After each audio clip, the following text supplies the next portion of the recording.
केरळ येथील थ्रिसूरमधून 1,80,00,000 रुपये किमतीचे सोन्याचे दागिने घेऊन पसार झालेल्या संशयिताला स्थानिक गुन्हे अन्वेषण विभागाच्या पथकाने खानापूर तालुक्यातील भिवघाट येथे सापळा रचून जेरबंद केले।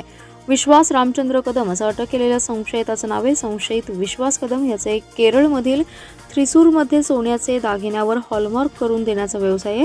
या व्यवसायात त्याची पत्नी स्नेहल कदम आणि इतर दोघेजण भागीदार आहेत।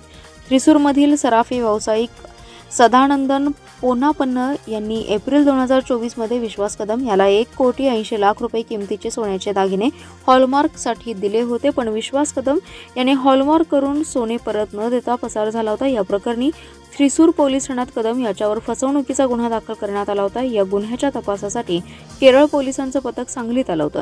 वरिष्ठ पोलीस अधीक्षकांनी संशयिताचा शोध घेण्याची सूचना एलसीबीच्या पथकाला दिली होती। त्यानुसार एलसीबीचे पथक संशयिताचा शोध घेत असताना विश्वास कदम हा भिवघाट येथे असल्याची माहिती मिळाली। पथकाने त्याला ताब्यात घेऊन चौकशी केली।